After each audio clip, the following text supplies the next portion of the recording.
I'm going to show you how to use the Virtual Field Trip app, which is a great resource for teachers. What you'll first want to do is open up Firefox or your web browser of choice and enter the web address. For time purposes, I'm just going to copy-paste it in there. And this will be the first page that should pull up. And a good place to start would be under the introduction. And here it'll give you tips and tricks as to how to conduct a successful virtual field trip. There's also benefit explanations as to why virtual field trips, are becoming more popular or being used. And there's also a permission slip form template that would be very useful for those of us who haven't done permission slip forms yet. And then your next step would be go over to virtual field trips, and you can either click right on that or choose one of these.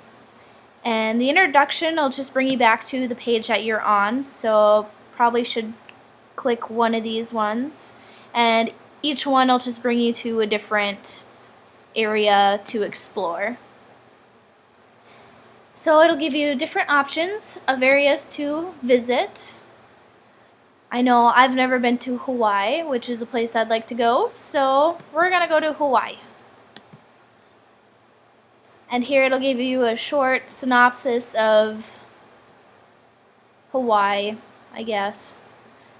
And then choose one of the islands. So we're going to go to the Big Island. And here it'll give you aerial view, a kid's point of view. You take a ground tour, or if you're studying volcanoes, you could talk about volcanoes. But we're going to take a ground tour. And here you can pick any one of the numbers. We're going to number 1, and it'll just give you some pictures and some explanations there.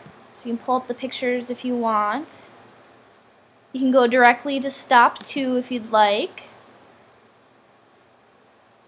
And the best way to close out of these is to hit back.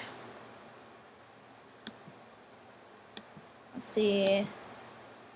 Oh wait, let's go back to there. Once you have visited every single spot here, you could take a quiz and see what your children have learned or what they didn't learn for some of those who don't pay attention.